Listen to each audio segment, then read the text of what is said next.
just tell you what God has said to me. 2 to 3 weeks before my wife passed away, I told her, I said, I have such a feeling inside, I can't explain it. But every time I turn it on and hear them say peace, my spirit is crying out and saying, when you hear peace, peace, destruction is at hand. And God said, I ask you all today, I ask yourself, if God comes back today, have we got anything in our life that would keep us from going to heaven? Are we holding on to anything? And if we are, it's time to get rid of it. It's time to lay it down today. I believe God has got the door open, and he's got his foot coming through that door. I believe that. A lot of people think, no, it's going to be another 1,000 years before God comes back. But people, we don't have a promise today that we're going to make it out of these doors. And God's saying, are we ready? Are we ready to meet him today? God has brought back 3 dreams to me. And he said, this is for this day and hour. And he said, I want you to share with the people. The first dream that I had was back in 1966 when I was 11 years old. I was standing in a house, and I heard a sound, and I stepped out on the porch. And as I looked up into the sky, I seen a big plane come across, and it caught on fire because the earth was so hot. It was burning, and the plane was just caught on fire and burning. And as I looked back, there comes some more. And as they come, they all was on fire because the earth was so hot. And I looked out and seen a highway, and there was cars coming down, and they was catching on fire and burning, just stopping, wrecking everywhere around the road. And I looked over to the left, and holes just started falling out in the earth and flames shooting out of it. And I stepped over in the road because I had to go down and be with somebody. And as I started going out there, I looked down to see when was I going to bust out in flames. And as I was walking, I kept watching. And I said, God, I don't feel no heat.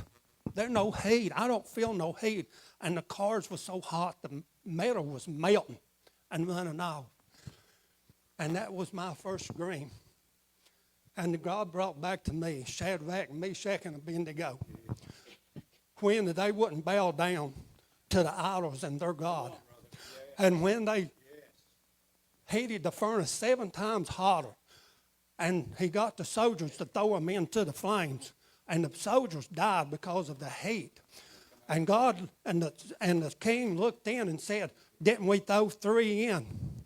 I see 4 walking around, and one of them looks like the Son of God. And when they come out, they didn't have no smell of smoke on them. God said, if you're serving me, I'll walk through the fire with you. I'll be there with you.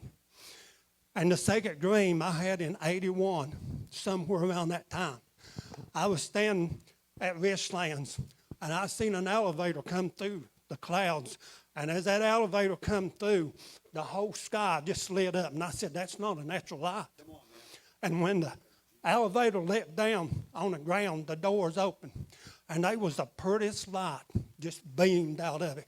And I seen people coming in rows, coming up. And I can't even explain how they looked, but they was dirty and ugly. But as they entered into that light, they ain't the prettiest vessel you ever laid eyes on. And they was going into that elevator. And I was standing back on, I said, am I going to be one to be able to get on that elevator? And I walked over, and as I raised my foot to step in, I said, God, are you going to let me come in, or are you going to reject me out?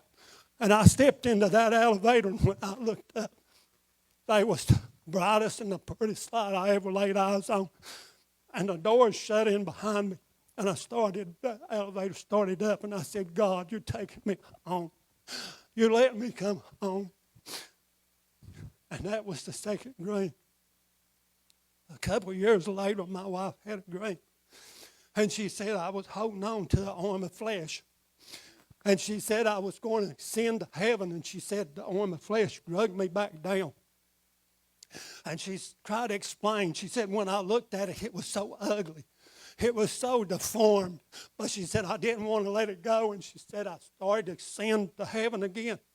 And she said it drugged me back and said, God said you got to let it go. You can't, the flesh cannot enter into the kingdom. You've got to let it go. And she said, I had to wrestle and I had to fight to get rid of it because I wanted to take it with me. And she said, when I finally let it go, I ascended into heaven. And God is saying, if you've got anything today, people, lay it down so that you can enter into the kingdom. God is saying people comes into the church and they feel that they're going to get what I've got. And then when they go back out the door, their mouth is not changed. The same thing is going out of their mouth. The same thing is in their mind. And God reminded me when I got saved and went to the altar, I got on my knees and people got around me and said, repeat what I have to say.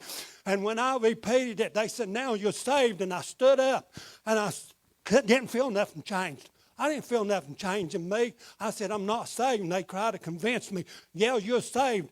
And I told Judy when we went home, I said, I went up and I came back the same way. I said, I'm not saved. I said, shorty, God's got something else. Shorty, there's something else to this. You got to feel a change. You got to feel something. And I was in the mines praying, and it was coming from my heart. It wasn't coming from the words and nothing. It was coming from my heart. And all at once, the power of God come into me. It felt like a weight, a ton just lifted off of me.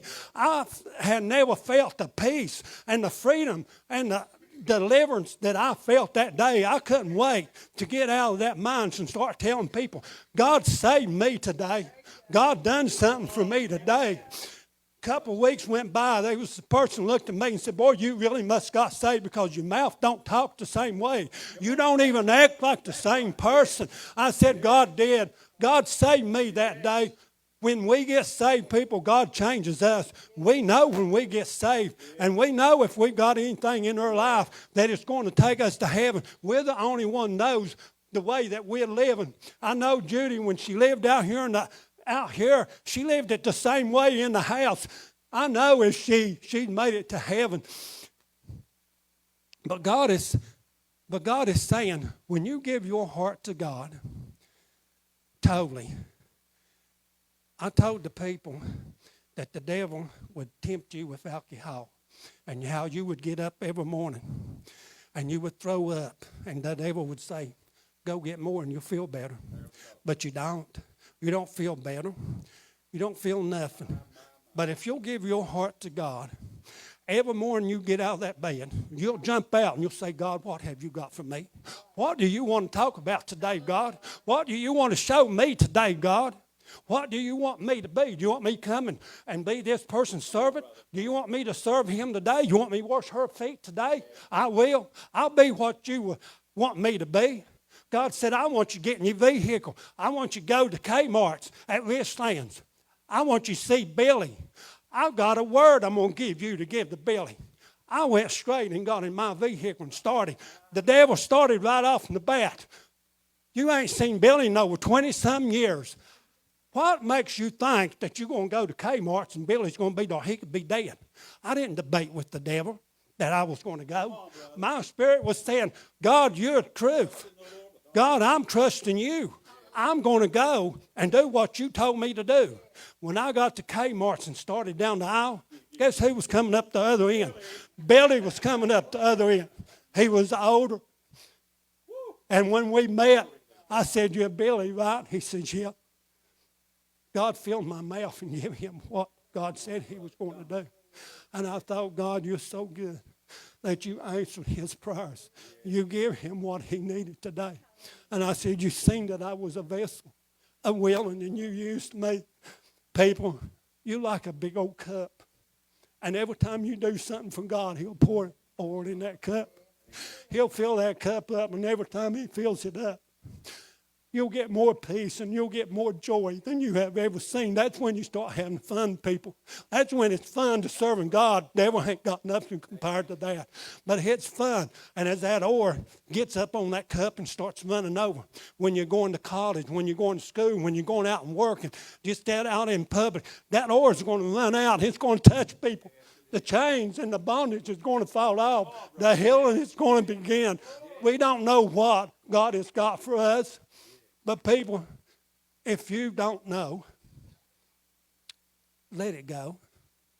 Let it go. We all know where we stand today. God is saying, let it go and come to me. That's what I've got.